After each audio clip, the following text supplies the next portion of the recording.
வணக்கம். புராண பாத்திரங்களை பற்றி பேசுகிற போது அதுக்கு கிடைக்கிற வரவேற்பு உண்மையிலே ரொம்ப ஆச்சரியமாக இருக்குதுங்க. ஒரு பக்கம் எம்ஜிஆருக்கான வரவேற்பு, சூப்பர் ஸ்டார்களுக்கான வரவேற்பு இருந்தாலும் கூட உண்மையிலேயே கிளைக்கதைகளுக்கும் புராணங்களுக்கு இருக்கிற மதிப்பு ஒரு தனி தான். இப்போ உதாரணமாக நம்ம கர்ணன் பற்றி சூரியபுத்திரன் அப்படின்னு ஆடியோவில் பேசியிருக்கிறோம். 90 நிமிஷம் இருக்குது, அதை பார்க்கலாம் நீங்கள். ஆனாலும் கூட கர்ணன் என்பது அதனுடைய சிறப்பை சொல்கிறதா இருந்தால் செய்நின்று எறிதலுக்கு அவனை தான் சொல்லணும். அதை எப்படி சொல்லணும் அப்படின்னு பார்த்தா, குந்தி தேவி நீ எங்களோட வந்துடுறேன், நீ தான் என் மகன் சொல்லி எங்கூட வந்துடுறேன் அப்படின்னு கேட்டபோது அவன் மறுக்கிறான். மாதா பிதா குரு தெய்வம் 4 பேர் தான் ஒருத்தனுக்கு வாழ்க்கையில் முன்னுக்கு வர்றதுக்கு காரணமாக இருப்பாங்க. அந்த 4 பேராலையும் கைவிடப்பட்டவன் நான். நீ பெற்றவனை தூக்கி போட்ட, அப்பா சூரியன் பார்க்கல, வாதியார் பரசுராமர் எல்லாத்தையும் படித்ததெல்லாம் மறந்து போகணும் எனக்கு சாபம் கொடுத்துட்டாரு. பின்னாடி கடவுள் என்ன செய்கிறாரோ அதை ஏன்னா அது வரைக்கும் தெரியாது. கடவுளே உயிரை வாங்கிட்டார், அது வேறு விஷயம். அப்படி இருக்கப்ப எனக்கு அடைக்கலம் கொடுத்த ஒரே ஆள் யார் தெரியுமாம்மா? துரியோதனன் தாம்மா சொல்லிட்டு ஒரு எடுத்துக்காட்டு சொல்லுவாங்க. அதாவது துரோணனிடத்தில் பாண்டவர்களும் கௌரவர்களும் பாடம் படிக்கிறாங்க. அவருடைய திறமையெல்லாம் அத்தினாபுரத்தில் ஒரு நாள் அரங்கேற்றம் செய்கின்ற நாள் வருகிறது. அன்றைக்கு மேன் ஆஃப் த மேட்ச் யாருன்னு பார்த்தா நம்முடைய அர்ஜுனன் தான். ஐயோ இப்படி எல்லாம் ஜெயிச்சுக்கிட்டு இருக்காங்களே, நம்முடைய பக்கம் ஆள் இல்லையே என்று கவலைப்பட்டுக்கிட்டு இருக்கான் துரியோதனன். அந்த நேரத்தில் ஒரு இளைஞன் உள்ளே வர்றாங்க. வந்த உடனே அவன் யாரும் தெரிஞ்சு போகுது, அவன் தேரோட்டியினுடைய மகன். என்னன்னு கேட்குறார் துரோணர். நானும் விற்பயிற்சியுடையவன் தான், நான் இதில் கலந்துக்கிறேன். உடனே அவர் சொல்கிறாரு, இது அரசகுமாரர்களுக்காக நடக்கின்ற போட்டி, இதில் கலந்துக்கிற முடியாது.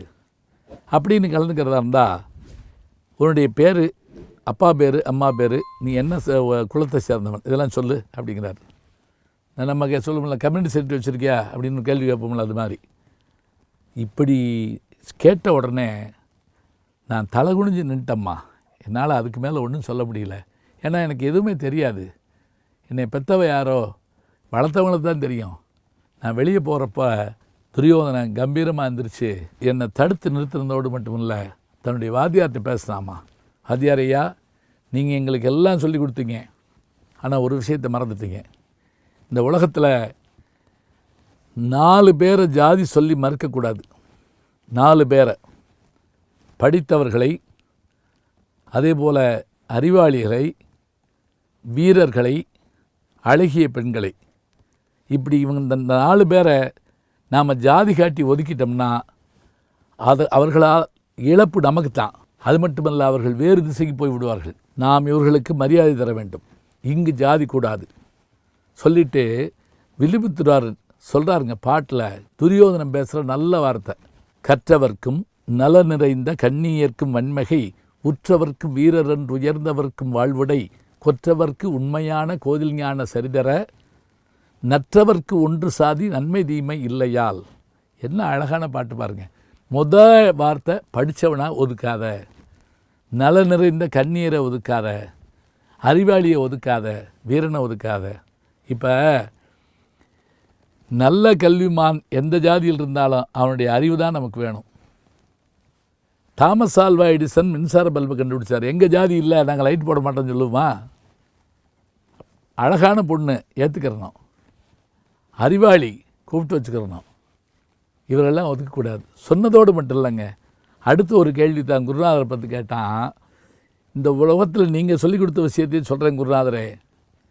அரி பிறந்த தன்று தூணில் அரணும் வேயில் ஆயினான், பறவை உண்ட முனிவனும் இப்பரத்து வாசமைந்தனும். இந்த பாட்டுக்கு பொருள் என்ன? தூணை பிளந்து கொண்டு திருமால் வெளியே வந்தார் என்றால் அவர் என்ன சாதி? பிறப்பை வைத்துத்தான் நீங்கள் சாதியை சொல்கிறீர்கள் என்றால், தூணிலிருந்து அவர் வெளியே வந்தாரே, அவர் என்ன சாதி? சிவபெருமான் மூங்கிலில் தோன்றினான் என்று சொல்கிறீர்களே, அப்படி என்றால் அவர் என்ன சாதி? முருகப்பெருமான் நெற்றியில் தோன்றினாரே, அவர் எந்த சாதி? எல்லாவற்றையும் விடுங்க. நீங்கள் கும்பத்துக்குள்ளே தானே பிறந்து வெளியே வந்தீங்க. நீங்கள் தானே ஃபஸ்ட்டு டெஸ்ட் டியூப் பேபிங்கிற மாதிரி கேட்குறான்.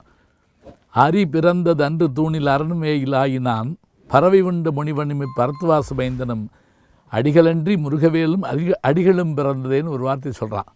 அதனால் சாதியோ மதமோ பிறப்போ இவற்றை வைத்து கொண்டு யாரையும் ஒதுக்கக்கூடாது என்பதை சொல்லி கர்ணன் தன்னுடைய தாயிடத்தில் மறுக்கிறான். அத்தகைய நன்றியோடு என்னை அந்த சபையில் நிறுத்திய துரியோதனை விட்டுவிட்டு நான் வரமாட்டேன் என்று சொல்கின்றார் என்றால் துரியோதன் வாயிலாக இந்த அரிய பாடலை நாம் அறிந்து கொள்கிறோம். நல்ல செய்திகளை நாளும் சிந்திப்போம், நாளை சந்திப்போம். வணக்கம். அன்புக்குரிய யூடியூப் நேயர்களே, நீங்கள் இன்னும் என்னை நெருக்கமாக பின்தொடர வேண்டும் என்று சொன்னால் ட்விட்டர், இன்ஸ்டாகிராம், ஃபேஸ்புக் போன்ற சமூக வலைதளங்களில் பின்தொடர்ந்து வாருங்கள். நாம் முன்தொடர்ந்து செல்வோம்.